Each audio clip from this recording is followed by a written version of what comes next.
Tapi Bogor enggak banyak ngomong, cas-cisus tiba-tiba ada. Jadi aja begitu. Jadi ada sesuatu yang besar. Iya. Begitu saya dalami, yang di depan siapa? Anggarannya dari mana? Radar Bogor. Di Radar Bogor, waduh, Bogor kebersih kan? Iya. Oh hebat, saya bilang ini kota. Yang kedua, Festival Merah Putih, ini siapa yang biayainya? Saya nanya-nanya sana sini. Enggak Pak, kita nggak ngeluarin biaya. Ini dari masyarakat sendiri, kumpulan Bogor Sahabat, bla bla bla segala macam. Luar biasa, saya bilang. Naon deh, CGM Pak, CGM. CGM udah biasa, kota lain juga ada kan ya. Di banyak kota, tapi ini lain Pak, besar segala macam. Saya lihat videonya, ya luar biasa kata saya tuh. Cuma waktu saya nggak cukup. Banyak pertimbangan saya yang kemudian saya akhirnya harus ngerem. Karena yang pertama pasti soal anggaran ya. Saya kan ada di tengah-tengah anggaran datangnya. Saya nggak merencanakan. Ya. Paling yang bisa saya rencanakan 2025 pun saya harus mempertimbangkan RPJM visi misinya wali kota yang baru gitu kan ya. Nggak bisa saya menuangkan ide. Dan juga kan arahan dari Pak Menterinya jelas bahwa tugas dari seorang PJ itu nggak usah macem-macem pengen ini itu katanya. Udah aja stick di urusan lanjutkan pemerintahan, pembangunan.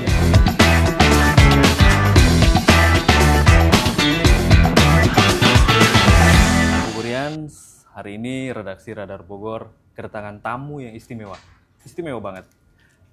Penjabat Wali Kota Bogor, Kang Heri Antasari. Assalamualaikum. Waalaikumsalam Kang Riki. Sehat-sehat. Assalamualaikum Bogorian, assalamualaikum semua. Kang Heri, terima kasih sudah menyempatkan waktu podcast dengan kami. Selalu siap sedia. Kemarin hadir di Bogor Street Festival ya? Ya betul. Pembukaan. Seperti apa? Aduh, itu pengalaman luar biasa ya. Berkah buat saya. Ya. Karena saya kan pertama kali nih datang ke CGM di Kota Bogor dan pun ternyata diberikan rejeki sebagai PJ Wali Kota gitu ya hadirnya. Dan saya melihat ya ini salah satu yang paling meriah di perayaan-perayaan Imlek, CGM di kota lain yang pernah saya lihat, kecuali mungkin Singkawang ya. Karena memang pusatnya di sana gitu. Saya ngelihatnya ini luar biasa. Lautan manusia berkumpul di Surya Kencana. Dari mulai berkumpulnya warga Kota Bogor dan sekitarnya, kemudian juga peserta yang terlibatnya di dalam pekan budayanya, di street festivalnya ada sampai 70 lebih, bahkan dari Taiwan juga ada. Terus dari Kabupaten Cianjur, Sukabumi, Banten, semuanya ada hadir di sana. Semua kelompok barongsai, kelompok ini semuanya ada di sana. Dari semua kota kabupaten. Jadi luar biasa, saya pikir ini menjadi pengalaman baru ya buat saya pribadi dan juga menjadi satu semacam inspirasi untuk saya bahwa sesungguhnya kebersamaan, keberagaman itu menjadi modal sosial yang luar biasa buat sebuah kota ya. Kalau digarap dengan baik. Dan ini bergabung dengan energi besar kolaborasi Kota Bogor yang luar biasa. Betul. Kenapa saya bilang begitu? Karena tadi nggak ada keluar sepeser pun APBD. Nggak ada. Nggak ada. Kita nggak. Kalaupun ada itu bagian dari rutinitasnya kita di dalam anggaran-anggaran keseharian masing-masing dinas lah. Kalau ada dinas pariwisata misalnya membantu urusan A-nya, urusan B-nya itu bagian dari tugas. Gitu. Jadi tidak ada APBD khusus untuk CGM. Iya. Gitu. Kenapa saya awali podcast kita dengan itu, Kang Heri? Iya, kenapa? Ini kan selama ini Kang Heri di berbagai kesempatan seringkali boleh saya bilang memuji lah pentaheliknya Kota Bogor. Iya. Seperti apa Kang Heri melihatnya? Jadi gini Kang, saya ini kan orang luar yang kebetulan ditugaskan di Kota Bogor. Saya tidak menyimak sampai detil keseharian proses community based activities dari Kota Bogor selama ini. Saya tidak melihat bagaimana hubungan antara stakeholders pentahelik di Kota Bogor selama ini. Yang saya dengarkan, saya lihat kan melalui berita, melalui konten-kontennya Pak Bima dan lain sebagainya, hanya itu saja. Meskipun waktu kecil saya sering ke sini, orang tua saya di sini, tapi kan itu lain lah ya. Tapi saya sebagai orang tata kota, pekerjaan saya adalah komparasi kota pasti. Itu sudah menjadi tacit knowledge saya dan juga explicit knowledge saya. Membandingkan satu kota yang lain dengan kota yang lain. Daerah yang satu dengan daerah yang lain. Tidak hanya dalam negeri, bahkan kadang-kadang luar negeri. Pun saya juga punya pengalaman di beberapa kota kan bekerja langsung. Nah, melalui pengalaman, tacit knowledge saya dan juga melalui explicit knowledge saya sebagai latar belakang tata kota, jargon pentahelix ini betul-betul jargon di banyak tempat. Di Kota Bogor ini di banyak tempat itu betul-betul hanya jargon gitu, kebanyakan. Ujung-ujungnya banyak juga yang akhirnya mengharapkan keterlibatan dominan dari pemerintah sebagai salah satu unsur gitu. Jadi ujung-ujungnya wah, kami akan mengadakan ini bagaimana bantuan dari Pemda. Kami akan mengadakan proposal gitu kan ya. Kami akan mengadakan ini, akhirnya tahun depan dong dianggarkan Pak Wali. Wah, itu biasa di kota lain banyak lah ya seperti itu. Tapi Bogor enggak banyak ngomong casisus tiba-tiba ada. Jadi aja begitu. Jadi ada sesuatu yang besar. Begitu saya dalami, yang di depan siapa? Anggarannya dari mana? Radar Bogor. Nah, di Radar Bogor, waduh, Bogor kebersih kan. Oh hebat, saya bilang ini kota. Yang kedua, Festival Merah Putih, ini siapa yang biayainya? Saya nanya-nanya sana sini. Enggak Pak, kita nggak ngeluarin biaya. Ini dari masyarakat sendiri, kumpulan Bogor Sahabat, bla bla bla segala macam. Luar biasa, saya bilang. Naon deui, CGM Pak, CGM. CGM udah biasa, kota lain juga ada kan ya. Di banyak kota. Tapi ini lain Pak, besar segala macam. Saya lihat videonya, wah ini luar biasa kata saya tuh. Jadi nggak omong kosong. Itulah kenapa dibanding orang Bogor sendiri yang ngomong bahwa Pentahelik Kota Bogor hebat, kalau saya mah orang luar pasti lebih objektif gitu. Jadi saya akan membandingkan dengan kota lain juga. Itu konsep seperti itu untuk di penataan kota menurut Anda? Jadi gini, tidak hanya semacam penataan kota tapi urusan pembangunan dan pemerintahan katakan ya. Dalam urusan pemerintahan itu kan ada 32 urusan, plus 5 urusan pilihan, total bisa 36-37 urusan. Di Indonesia ini 500 daerah lebih, 540 ya, 538 daerah, yang ketika menyusun anggaran tahunan, masuk mau ke pembahasan RAPBD, tidak defisit itu mungkin hanya beberapa gelintir kota saja, 2. Memang berubah-berubah ya, ada juga yang tahun depan jadi defisit, tahun ini jadi enggak. Mungkin 2, dalam artian defisit itu, tidak terlalu harus banyak melakukan rasionalisasi ketika masuk pada tahapan KUA-PPAS. Hanya Tangerang Selatan yang saya tahu ya. Mungkin datanya sekarang udah terupdate berubah nggak tahu. Tapi yang saya tahu Tangerang Selatan dan Kutai Kertanegara. Karena mereka ini kan dana bagi hasil itu besar. Ya. Ada yang dari pajaknya besar seperti Tangerang karena punya banyak kota baru kan. Ada Bintaro, ada macam-macam lah di situ. Nah itu kan pendapatan ya, PAD-nya luar biasa. Dan pun kemandirian fiskalnya di atas 50% lebih, 60% bahkan. Kemandirian fiskal tuh jumlah PAD berbanding dengan APBD. Nah, kalau DKI kan 100%, dia nggak dapat DAU, nggak dapat ini kan, dia PAD semua tuh. Kalau Tangerang Selatan di atas 60% kalau nggak salah, 70%. Kemudian juga Kutai. Kalau kota lain, daerah lain yang 500 sekian yang lainnya, mereka tuh pasti kemandirian fiskalnya di bawah 50%. Ada yang cuma 25%. Ada yang cuma 20%, artinya 80% tergantung dari DAU dan dana bagi hasil pusat. Dari pusat. DAK. 20%-nya dari PAD. Nah, itu sebetulnya kan kalau perusahaan udah bangkrut ya harusnya ya. Harusnya gitu. Tapi kebanyakan daerah seperti itu. Nah, dalam konsep kolaborasi itu penting jadinya. Kenapa? Karena ternyata dari 32 urusan tadi, rata-rata saya berani bertaruh lah. Karena saya orang perencanaan 16 tahun ya. Dan juga setiap hari berkutat menyusun anggaran. Dan juga saya orang tata kota, orang perencanaan lagi. Mungkin hanya belasan lah maksimal urusan dari 32 yang mendapatkan kelayakan atau mendekati kelayakan dari sisi anggaran. Padahal itu undang-undang pemerintahan daerah yang harus diampu. Nih urusan ini kamu yang dari mulai urusan wajib dasar, urusan wajib non dasar, urusan pilihan total 32. Dari mulai KTP, dari mulai transmigrasi, urusan apa kan semua urusan wali kota dan bupati kan. Tapi biasanya nih, bahkan termasuk wartawan juga, semua stakeholders memperhatikan dalam berita, dalam pembahasan itu biasanya urusannya infrastruktur deui, gitu kan ya, pendidikan deui, kesehatan lagi gitu ya, paling member-member dikit. Menonjol begitu. Member dikit ke urusan Dukcapil dikit gitu ya. Sampah gitu. Di total paling 12 urusan pemerintahan daerah. Apa kabar dengan 23 urusan yang lain? Nah, akhirnya hanya disentuh-sentuh sedikit gitu kan ya. Nah, inilah urusan-urusan yang memerlukan keterlibatan stakeholders lain, termasuk soal pembiayaannya gitu. Nah, di kota lain paham soal itu tapi perlu didorong-dorong karena banyak orang baik di satu kota itu, di satu daerah pasti banyak orang baik yang berkelebihan uang. Tapi mereka itu tidak guyub, mereka tidak tahu harus menyalurkan kemana uangnya. Mereka paling jelek lagi, mereka nggak percaya sama pemerintah. Nggak percaya sama pemerintah, bahwa dikorupsi, bunuh orang ngasih kontribusi ke pemerintah daerah bukannya tersalur untuk urusan ngebantu masyarakat, nanti malah jadi begini. Nah, ada banyak lah ya. Nah kalau Kota Bogor saya lihat kepercayaannya tinggi kepada pemerintahan, sehingga mau urusan-urusan yang harusnya ditangani oleh pemerintah. Contoh FMP itu ujungnya kan wawasan kebangsaan dan nasionalisme, membangun warga masyarakat terbangkitkan itu nasionalismenya, wawasan kebangsaannya. Urusan Kesbangpol kan? Seharusnya ada undang-undangnya gitu bahwa itu urusan pemerintah Kesbangpol. Tapi coba digorek anggarannya Kesbangpol berapa? Kasihan. Akhirnya tapi luar biasa, tinggal kita branding aja oleh pemerintah, oleh Pak Kabannya tinggal di branding FMP ini dengan luar biasa, lapor ke wali kota. Kita bantu blasting tuh brandingnya. Jadi kita hanya membantu branding.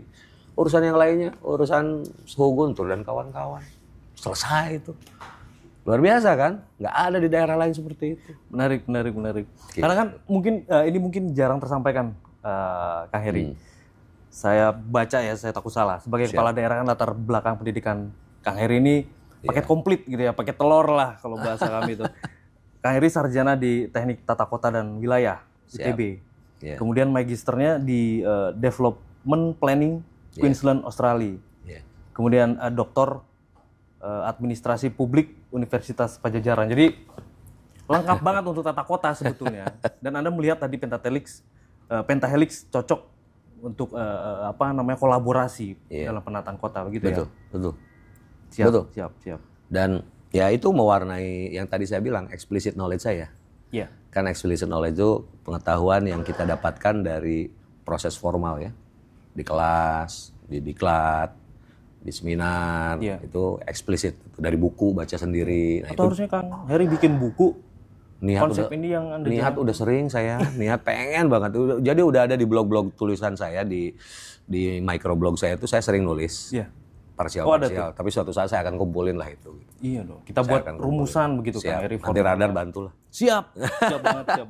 Ya jadi melengkapi latar belakang saya di explicit knowledge saya. Saya sebagai perencana ya tata kota, kan perencana yang sering disalahpahami itu kalau tata kota hanya ngurusin kota. Fisik gitu pembangunan fisik aja gitu ya. Nah kalau itu sebetulnya urusannya arsitek yang begitu mah. Tapi kalau tata kota ilmunya S1 saya itu adalah dia jack of everything, master of none. Mempelajari semua aspek yang mengkait dengan kota. Ya, tapi memang tidak memasterize salah satunya. Jadi semua belajar. Saya belajar pemetaan, saya belajar tata ruang, saya belajar arsitektur, saya belajar batu-batuan, saya belajar struktur, saya belajar sumber daya manusia, saya belajar ekonomi mikro, makro, ekonomi wilayah, statistik, komputer, semuanya saya pelajari. Jadi semua di planologi itu dipelajari semua. Makanya planologi itu kan didesain untuk menjadi project leader. Karena dia memahami semua tapi dia mampu tahu mana yang salah, mana yang tidak, merencanakan mana yang nggak terlihat dan lain sebagainya. S2 saya menajamkan itu. S2 itu di Queensland menajamkan soal development planning, tentang perencanaan pembangunan secara keseluruhan, belajar tentang strategic planning, critical thinking, menyusun satu rencana yang baik dan lain sebagainya dari sisi manajer kota kayak gitu-gitu. Didalami di situ. Kenapa saya ngambil S3 pemerintahan? Itu pas sebetulnya mimpi lama saya. Mimpi lama, saya merasa kekurangan untuk urusan pemerintahan. Pernah meminta jadi lurah nggak dikasih dulu sama Pak Ito. Pernah pengen jadi camat nggak dikasih, padahal bukan promosi, setara ya. Karena saya udah eselon 3 pengen jadi camat. Udah eselon 2 eselon 4 pengen jadi lurah gitu ya. Kenapa? Niat saya tuh pengen jadi lurah itu pengen belajar soal pemerintahan langsung. Karena tempat belajar yang paling tepat tentang pemerintahan daerah itu ada di wilayah. Dengan segala tetek bengeknya ada di wilayah. Sebagai lurah itu dia wali kota kecil, menghadapi segala macam dengan segala kekurangannya kan. Ada di situ. Nah, saya pengen belajar di situ langsung. Ketika naik eselon 3, masa saya turun jadi lurah kan, saya minta jadi camat biar saya belajar juga pemerintahan, nggak dikasih juga. Bapeda gimana? Akhirnya ya udahlah saya S3-nya pemerintahan aja gitu. Dan tercapai sekarang jadi tercapai. Ya alhamdulillah lah. Rezeki dari Allah, saya diberikan kesempatan untuk belajar dan bekerja pun sebagai PNS mungkin nggak banyak yang seperti saya. Karena pernah di pusat, di beberapa KL, pernah di provinsi, pernah di kota kabupaten. Jadi ya muter lah. Kak Heri, melengkapi dengan semua. Latar belakang tadi dan pengalaman Kang Heri di beberapa daerah dan pusat tadi, idealnya pembangunan Kota Bogor ini seperti apa? Kayak gini, saya 10 bulan ya di sini ya. 10 bulan. Mungkin saya mempelajari karakter kota, sumber daya, modal sosial, modal keuangan, dan kondisi faktual. Dalam 3 bulan pertama saya sudah paham lah, sudah tahu. Mungkin nggak A sampai Z-nya, tapi kurang lebih gambaran picture besarnya saya udah dapatkan. Meskipun banyak kendala, saya kan sambil melaksanakan tugas sebagai PJ itu kan juga nggak bisa sekaligus sambil belajar kan, mempelajari itu sambil jalan. Plus juga seremonial, saya nggak punya wakil, jadi kesana sini. Tapi 3 bulan pertama saya punya gambaran umum lah. Meskipun pasti tidak akan setara dengan teman-teman yang sudah lama di sini seperti Pak Bima, Pak Wali, Pak Dedi, itu kan pasti udah sangat paham luar biasa. Kalau saya gambaran besar saja sebagai orang profesional. Nah, dari sudut pandang penataan kota, dari sudut pandang pembangunan kota, ya saya melihat Kota Bogor ini adalah kota yang sangat potensial dari segala sisi. Oke. Tapi dibarengi dengan keterbatasan. Potensial dari sisi apa? Yang pertama, geolokasinya udah jelas. Artinya lokasi strategis karena dia berdekatan ada di berbatasan dengan ibu kota negara. Yeah. Itu kan strategis. Di dalamnya ada istana negara. Apalagi sekarang banyak difungsikan oleh pemerintah pusat. Artinya ada objek vital nasional yang berpengaruh langsung tidak langsung kepada pengembangan kota, pasti itu. Kemudian yang ketiga juga adalah kota yang sangat kaya dengan budaya. Kaya budaya karena pusat sejarah sudah berbicara ya. Pusat dari kerajaan Pajajaran dan lain sebagainya adalah di Kota Bogor. Kemudian juga merupakan pusat dari berbagai aktivitas industri kreatif banyak sekali di sini. Ekonomi kreatif, maksud saya. Kan ada 17 sektor ya, sekarang 17 kalau nggak salah. 17 sektor ya, ekonomi kreatif. Apa yang nggak ada dari 17 sektor ekonomi kreatif di Kota Bogor? Ada semua ya? Ada semua. Broadcasting ada, kuliner ada, craft ada. Apa yang nggak ada? Sok dia absen satu-satu. Hampir semua ada di Kota Bogor. Sebagai kota metropolitan yang berdekatan dengan DKI. Aglomerasi lah kita ya. Aglomerasi dan heterogen, punya semua. Kota lain mungkin hanya sebagian saja dari ekonomi kreatif yang dimiliki. Kalau sektor perdagangan jasa udah jelas lah ya. Sebagai kota besar, kota metropolitan yang seperti ini ada di Pulau Jawa, pasti dia punya segalanya untuk perdagangan jasa. Hotel, restoran, itu udah pasti. Yang nggak punya itu adalah mungkin yang nggak punya itu adalah lahan pertanian yang luas. Gitu. Kemudian juga mungkin pengembangan industri padat lahan, pasti nggak punya karena lahan kan sebagai kota di mana-mana pasti itu masalahnya. Industri pasti kan terbatas. Di luar itu semuanya punya Kota Bogor. Nah itu sebagai modal ya. Itu modal fisik, modal ekonomi. Bicara modal sosial tadi saya cerita. Betul. Luar biasa kan. Kesepakatan, keberagaman, kuyubnya dan lain sebagainya. Pentahelixnya. Jadi udah lengkap sebetulnya Kota Bogor ini. Tapi tentu dengan segala keunggulannya ini, belum soal bicara cuaca ya, cuaca dan lain sebagainya itu luar biasa lah. Dengan segala keunggulannya ada juga pasti kendalanya yang perlu kita push menjadi satu keunggulan. Kendala-kendala tantangan yang perlu jadi keunggulan. Karena kan kadang-kadang tantangan dan weaknesses itu kalau kita pandang sebagai weaknesses akan tetap menjadi weaknesses.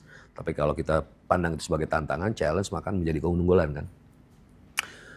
Contohnya apa? Contohnya bahwa di kota Bogor ini kita nggak punya lahan tadi sudah sebutkan. Kita nggak punya lahan.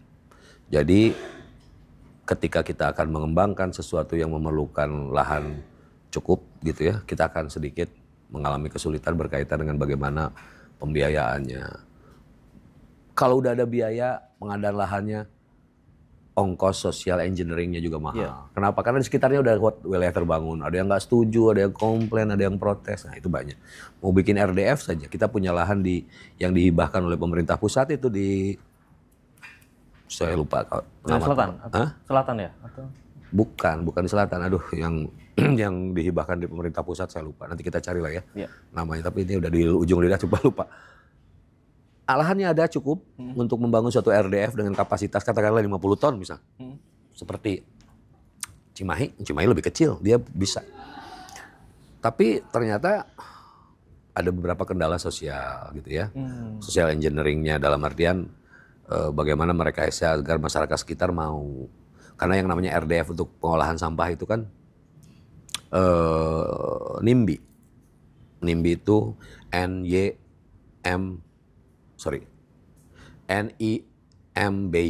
NIMBY. Yep. Not in my backyard. Nah, as long as not in my backyard, saya setuju. Nah, jadi semua setuju, butuh nggak RDF? Butuh, kata seluruh kota deh. Kata wartawan, kata ini semua butuh pengolahan sampah di tingkat kota dengan teknologi tinggi ya. Tapi begitu ya udah kita bangun dekat rumah Anda, nggak mau gitu. Ya kan? Begitu ya. Wah sampah nanti begini, nanti begitu. Not in my backyard. Nah, itu kendala. Tapi kendala itu sebetulnya stereotyping kota besar lah ya. Nggak cuma Bogor ya, kendala-kendala itu. Nah, di luar itu nggak ada yang kurang kota Bogor. Semuanya berkelebihan kalau menurut saya. Tol punya, akses bagus. Kalau masalah pasti ada. Ini beda ya antara modal dengan masalah ya. Kalau modal ada tantangan dengan masalah. Kalau masalah kan ada transportasi, ada persampahan, ada macam-macam lah ya. Terus mungkin banjir perkotaan dan lain sebagainya. Nah itu yang saya melihat kota Bogor tuh begitu. Jadi ide banyak, ide mah banyak Kang. Sebagai tata kota, cuma waktu saya nggak cukup. Banyak pertimbangan saya yang kemudian saya akhirnya harus ngerem. Karena yang pertama pasti soal anggaran, ya. Saya kan ada di tengah-tengah anggaran datangnya. Saya nggak merencanakan. Paling yang bisa saya rencanakan 2025 pun saya harus mempertimbangkan RPJM visi misinya wali kota yang baru, gitu kan ya. Nggak bisa saya menuangkan ide apa adanya saya. Saya kan selalu komunikasi dengan, di masa transisi ini komunikasi terus dengan Pak Deddy Rahim untuk kelancaran beliau lah dalam bertransisi. Kemudian ide-ide kreatif, inovatif segala macam banyak di kepala dari pengalaman di tempat lain. Tapi ya itu tadi, saya tahu diri. Boleh disampaikan dong. Salah satu aja ide yang Kang Heri pengen kota Bogor ini harusnya punya ini nih. RDF ya. RDF. Itu mendesak. Jadi sangat mendesak. Kota seperti kota Bogor, metropolitan 1,1 juta penduduk, ada di ibu kota kedua karena ada Istana Bogor, maka sudah tidak selayaknya tergantung kepada pembuangan sampah ke TPA. TPA itu harus sebagai pelengkap saja, jangan sebagai utama. Kan sekarang utama ke sana. Kita punya bank sampah, kita punya pengolahan kecil-kecil, tapi berapa ton sih sehari? Yang sementara timbulannya ratusan ton kan? Ya, ratusan ton per hari. Nah itu jadi masalah menurut saya, harusnya Bogor sanggup. Dan sebetulnya saya sudah, nah ini yang bisa saya lakukan adalah komunikasi. Saya mengkomunikasikan ini dengan pusat ketika awal. Dan sebagian juga melanjutkan komunikasi zamannya Pak Bima lah ya. Dan juga Pak Deddy waktu itu. Komunikasi dengan pusat mengenai sanitasi, persampahan dengan Bappenas.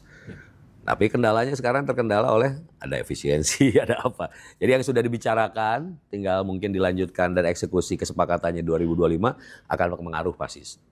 Pasti itu akan berpengaruh. Jadi untuk ada bantuan masuk sanitasi, ada bantuan masuk untuk persampahan ya. Nah, itu kan ya katakanlah kalau bisa dibilang upaya hasil komunikasi dan koordinasi ketika masa 10 bulan itu. Karena kan saya nggak mungkin mengeksekusi kan. Waktu kurang gitu. Kemudian juga mohon izin mungkin juga berkaitan dengan sarana prasarana pemerintahan juga gitu ya. Nah, sarana pemerintahan di benak saya, kalau saya punya waktu cukup mungkin saya pasti akan sentuh juga gitu. Karena ya dalam melayani masyarakat tentu kita sendiri juga harus terlihat baik ya. Baik gitu ya. Kalau kantor kita masih belum baik, juga kita bagaimana melayani masyarakat, kurang lebih hal seperti itu.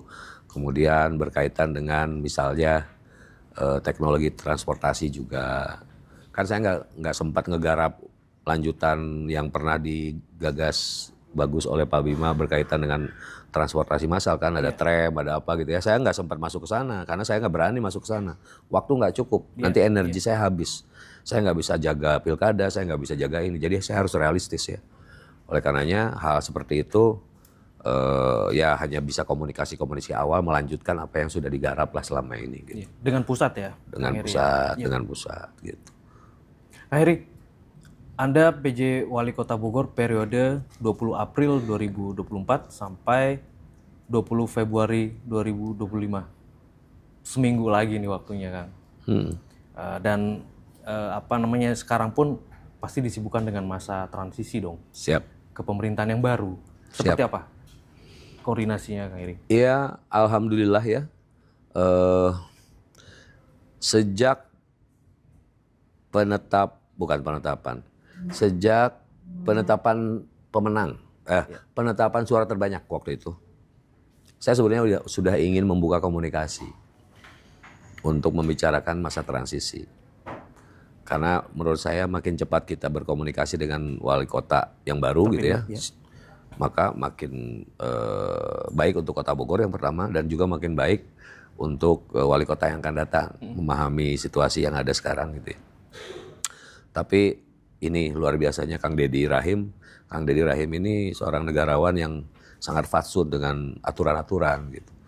Aduh, Pak PJ, saya kan baru ditetapkannya sebagai pemenang suara terbanyak, belum ditetapkan oleh KPU katanya waktu itu. Betul. Sepakat. Tunda lagi gitu kan. Setelah ditetapkan oleh KPU sebagai pemenang, udah dikasih selama segala macam, saya ajak ngobrol, mari kita bikin tim transisi dan lain sebagainya. Permintaan saya ingin ada tim transisi dari Kang Deddy.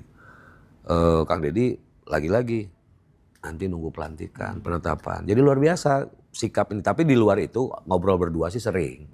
Sejak Desember kita udah ngobrol berdua. Saya sampaikan mengenai isu-isu yang paling mutakhir, terupdate. Kemudian Pak Deddy juga menyampaikan saran-saran di sisa waktu saya, apa yang sekiranya saya harus lakukan. Kemudian setiap kebijakan, langkah yang saya lakukan strategis, meskipun kewenangan masih di saya tidak melanggar apapun ketika saya ngambil kebijakan itu, pasti saya konsultasikan dengan beliau. Dari mulai SDM, SDM pemerintah kota, BUMD, atau yang lainnya pasti saya akan ngobrol. Kalaupun nggak dengan beliaunya, dengan timnya lah gitu. Saya akan, karena saya nggak mau ada, tidak mau ada polemik yang akhirnya menjadi korban di masyarakat. Roda pemerintahan, pembangunan nanti akan terhambat, jadi konsumsi publik yang tidak perlu dan lain sebagainya. Jadi saya ingin smooth begitu. Di bawah permukaan saya lakukan komunikasi, tapi resminya baru kemarin Januari, ketika saya mengundang di Rapim ya. Nah itu resminya lah. Ketika saya mengundang di Rapim, ada tim transisi dari tempatnya Kang Deddy, kemudian bergabung dengan tim Pemkot, membicarakan per OPD per apa, itu sepenuhnya atas pengetahuan dan arahan dari saya. Itu pun tentu dengan niat agar birokrasi merasa nyaman, tenang dalam masa transisi. Mulus lah nanti berjalan ya. Karena saya kan orang birokrat. Saya mengalami banyak transisi. Kalau kita melihat antara pejabat lama yang pejabat baru yang akan masuk dengan pejabat yang sekarang sudah akan berhenti, tidak kelihatan berkomunikasi, tidak kompak, kita yang serba salah. Kita takut salah. Sebagai kepala dinas kita takut salah. Staf takut salah. Mau begini bagaimana, mau begitu bagaimana. Nah, saya menghilangkan itu semua dengan saya menunjukkan kepada publik, kepada birokrat, saya ngobrol dengan Kang Deddy. Saya nggak ada masalah. Anda silahkan bicara dengan transisi, lapor saja ke saya. Nggak perlu lapor saat itu, minta izin dulu. Yang penting lapor ketika ada komunikasi dan lain sebagainya. Itu membuat nyaman. Jadi nomor satu membuat nyaman dalam masa transisi itu. Karena memang masa Anda 10 bulan sudah masih singkat di tahun politik pula ya. Jadi suasananya itu agak hangat-hangat kuku lah begitu kan. Sensitif. Triki-triki lah ya. Iya. Kang Heri, tapi selama berkomunikasi dengan Kang Deddy Rahim, Wali Kota Bogor terpilih, ada nggak sih hal-hal yang bikin Kang Heri gregetan gitu? Lakukan tapi nggak bisa karena ya waktunya cuma 10 bulan. Ada nggak? Kang Deddy nanti ini dong gitu. Sampah ya. Sampah, penanganan sampah ya. Pendidikan soal sekolah ya. Soal sekolah, sampah, yang udah saya sampaikan juga soal transportasi bis kita. Oke, bis kita PR. Soal Porpro, itu gregetan semua saya itu. Iya. Yang kalau seandainya saya datang lebih awal atau saya lebih panjang, itu mungkin bisa berbeda lah ya penanganannya. Dan kalau saya mendapatkan panjang itu berarti informasi lebih banyak ke saya. Ya itu yang bikin gregetan tuh. Transportasi massal, kemudian Porprov, tuan rumah, kemudian 2026 ya? Mulai dari ya, sekarang. kalau Prof 2026. Persampahan, pendidikan soal sekolah. Ya. Yang paling ini, yang ketiga sarana prasarana pemerintahan. Oke. 5 ini.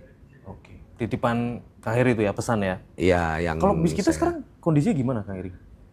BIS kita ini kita sekarang sedang mengupayakan untuk terus melalui solusi opsen ya. Kan kita punya anggaran opsen dari pemerintah provinsi ya. Yeah. Kemudian kita juga melelangkan apa yang sekarang udah kita miliki anggarannya yang 10 miliar itu. Nah ini juga menjadi semacam penyesalan saya lah. Saya nggak bisa menyelesaikan soal BIS kita. Ini pengakuan saja. Karena jujur saya punya ambisi untuk BIS kita ini tetap lanjut waktu itu. Yeah. Itu keinginan saya. Tapi ternyata memang ya situasi bukan semuanya di tangan saya ya. Situasi dan lain sebagainya, keputusan juga banyak hal yang mengaruhi BIS kita ini tidak di tangan saya, terutama di tangan pusat. Maju mundur dan lain sebagainya kan ya. Apalagi sekarang ada efisiensi. Saat itu saja sudah diefisiensi, apalagi kalau sekarang udah diefisiensi lagi gitu. Nah, kemudian juga saya menilai bahwa mohon izin ketika sudah tepat waktu itu Pak Bima menolak 2023 itu kan udah ditolak. Yeah. Pengalihan subsidi ke kita tuh untuk diambil alih itu udah ditolak. 2024 tanpa saya tahu apa-apa waktu itu. Saya belum mempelajari sejauh itu gitu ya. 2024 bulan Juni. Bulan Juni saya baru ngeh. Berarti kan di tengah-tengah tahun tuh. Baru ngeh bahwa BIS kita akan berhenti 2025. Yeah. Itu saya baru ngeh sebagai wali kota. Bayangkan. Satu subsidi 58 miliar untuk sebuah kota seukuran kota Bogor itu besar Pak. Yeah. Keputusannya bukan keputusan wali kota semata atau PJ wali kota apalagi. Tapi di situ ada proses penganggarannya. Dewan juga pasti persetujuan juga alot begitu karena kan bukan uang yang kecil. Yeah, betul. 58 miliar. Kemudian juga banyak faktor yang lain lah, faktor teknis, belum lagi soal kelembagaannya. Transfer knowledge-nya bagaimana, mekanisme pengadaannya melalui lelangnya bagaimana, dan lain sebagainya. Banyak hal yang harus dipikirkan dalam setengah tahun sebelum bulan Desember berhenti kontrakan. Bayangkan coba sama Kang Riki. Nah, kalau saya sebagai juga tata kota yang mempelajari transportasi, butuh 1,5 tahun paling tidak untuk menyiapkan itu. 1,5 tahun itu berarti kalau mau berhenti 2025, maka memang betul masanya Kang Bima waktu itu udah betul menolak saat itu. 2023 awal itu harus sudah disiapkan semuanya. Yeah. Pembicara dengan Dewan untuk penganggaran nanti bagaimana, ada kesepakatan MOU segala macam begitu. Atau mencari alternatif pembiayaan lain dan lain. Jadi udah siap, belum transfer pengelolaannya, penyiapan BUMD kalau BUMD ingin terlibat gitu ya. Betul. Nah itu harus 1,5 tahun harus ya. Tapi kalau setengah tahun dari bulan Juni 2024 kemudian Desember harus berhenti.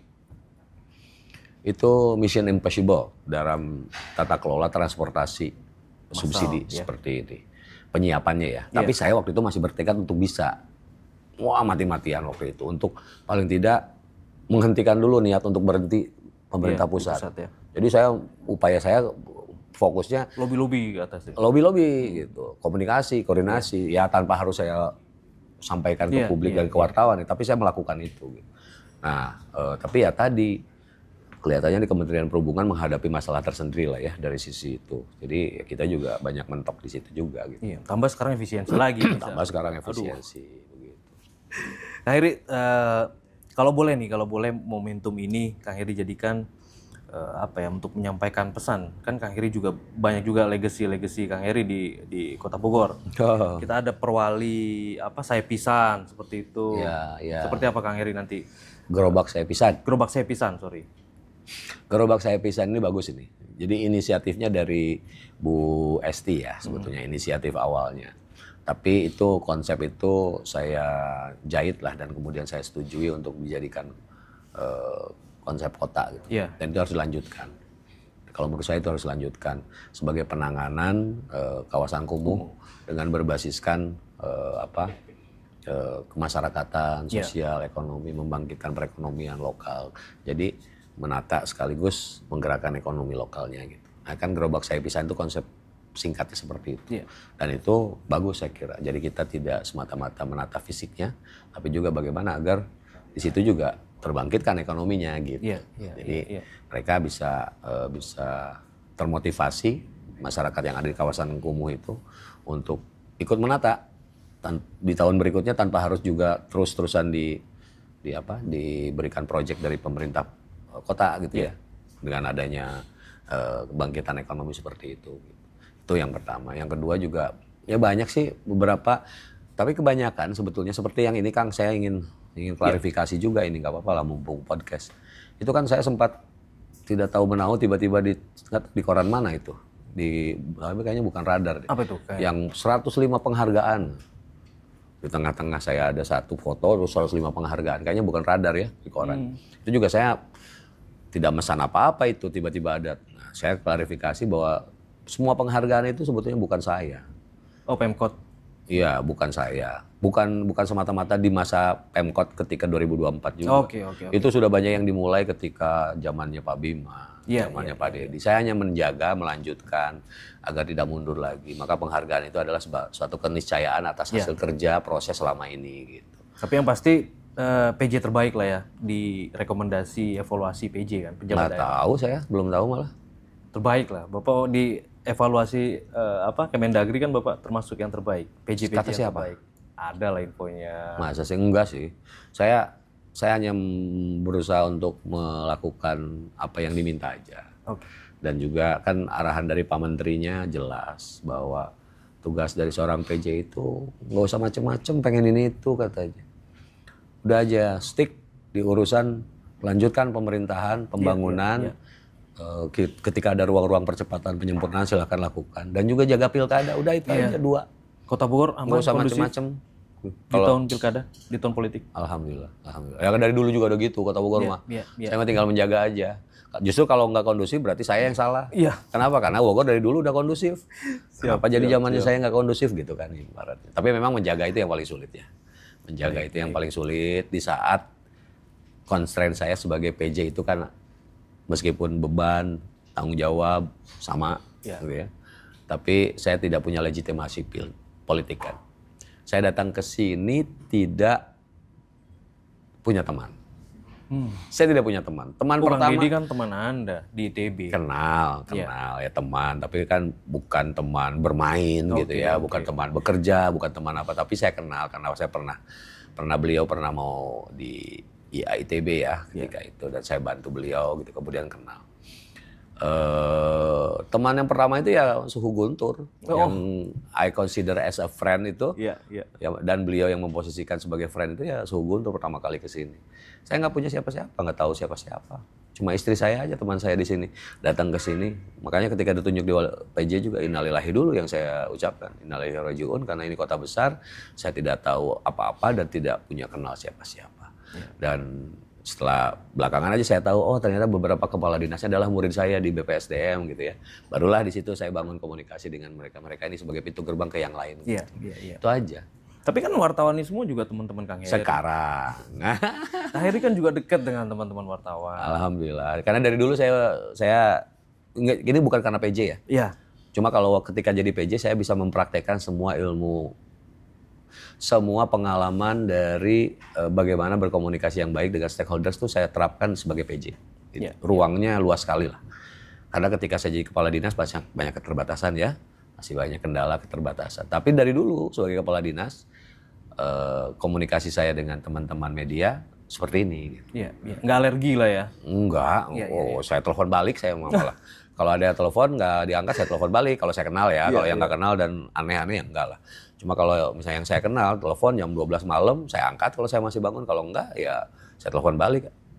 Boleh dong pesan-pesan Kang Heri ini masih di suasana Hari Pers Nasional kan? Buat teman-teman di Kota Bogor. Ya, dalam rangka Hari Pers Nasional, saya kira saya ingin mengajak teman-teman insan pers ya, semua di seluruh Indonesia, Jawa Barat, dan khususnya di Kota Bogor, untuk, apa istilah saya ya, untuk semakin meningkatkan kesadaran peran, ya, kesadaran peran bahwa pers itu sekarang makin penting posisinya. Makin penting menurut saya posisinya. Baik pers online maupun yang tidak online, tapi semua sama lah. Kenapa? Di tengah-tengah segala perubahan customer, masyarakat kita, dan juga di tengah-tengah perubahan teknologi. Yang mana semua orang bisa menjadi wartawan. Betul ya? Kan sekarang semua orang bisa jadi wartawan.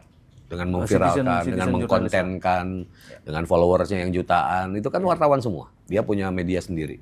Nah di tengah-tengah tantangan itu, maka saya melihat bahwa insan pers, tanda kutip siapapun itu resmi tidak semakin penting di era sekarang. Dan kalau seandainya pers konvensional gagal mengenali dan mengadaptasi situasi itu, maka makin chaos. Informasi di sini, informasi makin chaos. Yang selama ini bisa jadi orang yang betul-betul bekerja bisa jadi dianggap tidak bekerja. Orang yang penjahat bisa jadi orang suci, kan begitu ya? Kalau pers konvensional yang masih menjaga kode etik jurnalistiknya dibandingkan dengan pers jalanan yang punya followers jutaan, tapi dia tidak punya kode etik jurnalistik, maka dia akan bisa menjadikan seseorang jadi penjahat padahal dia orang suci dan sebaliknya. Gitu. Nah artinya saya melihat itu makin, oleh karenanya saya ingin mengajak mudah-mudahan insan pers Kota Bogor bisa beradaptasi dengan situasi yang luar biasa tadi dan bisa menambah energi kolaborasinya terus dengan pemerintah kota, dengan semakin memahami positioning pemerintah kota seperti yang tadi saya ceritakan, bahwa bukan Superman, bukan super entity Pemkot itu. Makin kesini malah justru makin banyak diambil alih perannya oleh stakeholders yang lain gitu ya. Jadi itu yang perlu ditingkatkan. Mari kita semangat terus, jangan kecil hati dengan melawan pers-pers jalanan itu. Saya kira itu sih pesan dari saya. Terima kasih Kang Heri. Setelah 20 Februari berarti kemana? Balik lagi. Ke pemerintah Provinsi Jawa Barat sebagai Kepala BPSDM. BPSDM lagi ya? Iya. Sementara kalau belum dipindahkan di situ. Iya. Tapi kan karir Anda masih panjang, masih ada 7 tahun. 7 tahun. Sebelum masa pensiun tuh. Ya insya Allah masih ada 8 tahun, 7 tahun. Iya. Setelah itu Anda? Ya saya sejak eselon 4 saya tidak pernah meminta jabatan. Saya mengalir saja, lakukan apa yang terbaik, ikhlas, niat baik, jabatan mengikuti. Sama seperti ke PJ juga saya nggak bermanuver apa-apa, tidak melakukan apa-apa, tiba-tiba saya jadi PJ. Begitupun eselon 3, begitupun eselon 2. Sehingga selanjutnya pun ketika saya misalnya harus berdoa kemarin ketika umroh pun saya yang mintanya yang terbaik. Jika saya masih diberikan usia dan kesempatan untuk berkarir lebih baik, ya mohon cuma satu, berikan yang terbaik dan bisa berdampak lebih luas kepada masyarakat dan berkah untuk keluarga saya, udah gitu aja saya. Amin. Kalau nggak berkah ngapain naik-naik, udah aja sekarang kayak gini gitu. Kalau nggak berdampak juga ngapain gitu ya. Atau mau mewujudkan yang gregetan tadi tuh? Apa itu? Kayaknya banyak ide yang banyak tadi tuh harus diwujudkan begitu menjadi kepala daerah. Ada keinginan? Pertanyaannya ini yang kesekian kali banyak yang nanya ke saya. Pasti. Apa ya? Itu tadi paket komplit Anda. Per hari ini saya nggak punya keinginan untuk masuk ke wilayah. Keinginan nggak ada. Penting loh keinginan tuh. Nama itu. Iya itu makanya. Jadi saya nggak punya kan per hari ini. Per hari ini saya nggak punya keinginan. Per hari ini ya. Per hari ini. Catat itu. Per hari ini, per detik ini, per mungkin berapa tahun ke depan juga saya nggak punya keinginan. Karena buat saya kepala daerah itu adalah pengabdian. Kalau saya nggak siap untuk mengabdi 100%, mewakafkan waktu, energi, maka jangan jadi kepala daerah gitu aja. Kalau masih sibuk dengan urusan perut sendiri, kalau masih sibuk, saya masih butuh menikahkan anak dari mana biayanya gitu ya. Kalau masih sibuk dengan misalnya saya masih punya cicilan rumah gitu ya. Atau anak saya nanti saya bekelin apa. Nah kalau masih sibuk memikirkan itu jangan jadi kepala daerah. Menarik tuh. Karena kepala daerah itu ya nggak punya waktu untuk bisnis yang lain di luar. Kalau dia bisa kaya, mungkin ya kalau bukan keturunan atau dia selama ini punya passive income sebelum jadi kepala daerah, ya pasti dari jabatannya gitu, dari kekuasaannya. Ya jadi saya nauzubillah min dzalik nggak mau masuk ke wilayah itu. Gitu. Kecuali tiba-tiba saya dapat durian runtuh, Pak Heri nggak usah mikirin keluarga, Pak Heri. Nah, ada warisan atau tahun depan 2 tahun lagi saya jadi kaya raya gitu ya. Sehingga saya nggak perlu harus berdekatan dengan wilayah-wilayah itu, ya saya sih siap. Karena kalau dibilang Pak Heri nggak mampu, paling nggak bisa, ya gimana ya, nggak mau terlalu pede juga, tapi kalau ditantang seperti bisa-bisa aja saya bilang teh. Ya. Jangankan jadi kepala daerah Pak, jadi sekda pun sama Pak. Sekda itu waktu habis, nggak punya untuk keluarga dan lain sebagainya. Itu buat teman-teman yang ada di manapun yang berambisi ke arah sana ya harus pikirkan itulah. Kayak kata guru saya tuh, jadi kepala daerah itu siga numpakan maung. Numpakan maung, oke. Artinya apa tuh? Naikin harimau, naikin macan. Anda turun dari macan dimakan oleh macan. Oke. Jadi naikin terus. Oke. Kecuali kalau misalnya naikin terus macan yang kecil, udah gitu pengen macan yang lebih besar, naikin aja terus macannya kan, sehingga macan yang kecil nggak akan ngancam kita karena kan kita di atas macan yang besar gitu kan. Kalau kita turun kita dimakan macan. Sampai kapan? Kalau seandainya kita tidak punya kemampuan untuk lari cepat melebihi macan itu atau memberikan macan itu makan. Maka macan itu nggak akan makan kita. Tapi kalau kita nggak punya makanan, nggak punya kemampuan lari cepat menghindari macan, dimakan oleh macan, turun dari macan. Itulah kenapa di politik itu kan harus terus masuk di politik, susah untuk keluar kan. Sulit, pasti akan ada gantar kakai tanah lah gitu. Nah, saya nggak siap masuk ke arah sana. Kalau tadi persyaratan utama yang tadi saya masih memikirkan, saya masih manusia yang lemah, penuh mudah digoda dan lain sebagainya. Di saat misalnya anak butuh ini segala macam, wah ada kekuasaan, aduh, serem saya sih. Atau tertarik kalau membantu wali kota boleh lah, membantu kepala daerah, kenapa? Ke dunia politik tertarik? Dunia politik tuh maksudnya anggota legislatif? Masuk ke parpol kah? Plus minus ya kalau parpol ya, karena mungkin agak berbeda situasi politiknya, meskipun hampir sama-sama juga sebetulnya. Tapi kalau parpol, selama parpolnya bisa memfasilitasi prinsip ide saya tadi gitu dan persyaratan dasar saya tadi, saya sih alhamdulillah siap-siap saja gitu tadi suatu saat. Baik. Kurang lebih begitu. Kang Heri berarti tinggal di Bandung ya? Ini pulang ke Bandung lagi nanti? Iya. Tinggal di Bandung. Oke. Baik, Kang Heri, ada pesan-pesankah untuk warga Bogor atau siapapun, ya warga Bogor lah, Bogorian semua, selama Anda memimpin 10 bulan ini? Iya, baik. Bismillahirrahmanirrahim. Kepada seluruh warga Bogor, seluruh stakeholder Bogor, tokoh-tokoh kota Bogor, tokoh masyarakat, tokoh agama, pimpinan pesantren, kiai, habib, Forkopimda terlebih begitu ya, di jajaran keluarga besar kepolisian, TNI, kemudian juga pengadilan negeri, Denpom, semuanya lah, Ormas, LSM, masyarakat banyak, kelurahan, kecamatan. Saya yakin manusia adalah tempat kesalahan dan kekurangan, dan pasti saya ada kekurangan dan kesalahan sedikit-dikitnya kepada teman-teman, kepada semua warga, baik dari ucapan, tingkah laku saya selama ini, langsung tidak langsung, saya mohon maaf. Tidak lain tidak bukan, niat saya hanya ingin menjalankan tugas dengan baik, dan insya Allah saya ikhlas menjalankan itu. Dan harapan saya, dan juga saya berterima kasih atas semua support dan doa selama ini, sehingga mudah-mudahan di sisa waktu 7 hari ini bisa husnul khotimah. Amin.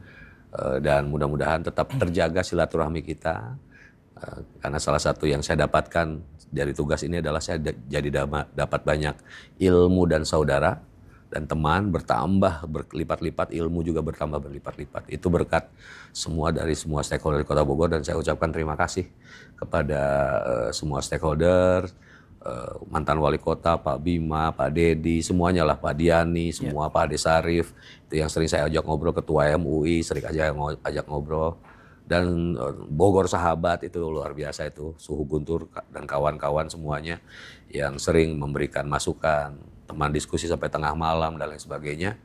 Itu semuanya saya dengan tulus mengucapkan terima kasih, dan mohon dijaga Kota Bogor yang sudah luar biasa menurut pandangan saya sebagai orang luar. Jadi mempertahankan apa yang sudah baik itu menjadi harapan saya. Mudah-mudahan Bogor tambah maju. Amin. Di bawah wali kota baru nanti, dan mohon juga semuanya ikut mendukung Pak Dedi Rahim dan juga Pak Jainal Mutakin yang akan bertugas memimpin Kota Bogor selanjutnya. Saya kira itu. Baik. Terima kasih Kang Heri. Sama-sama. Terima kasih atas waktu, tenaga, pikiran, pengorbanan, energi Anda selama memimpin Kota Bogor ini. Amin. Sehat selalu, Sama-sama. sukses dimanapun Kang Heri berada. Amin, mohon doanya. Amin, amin, amin. Mohon doanya. Bicara Bogor.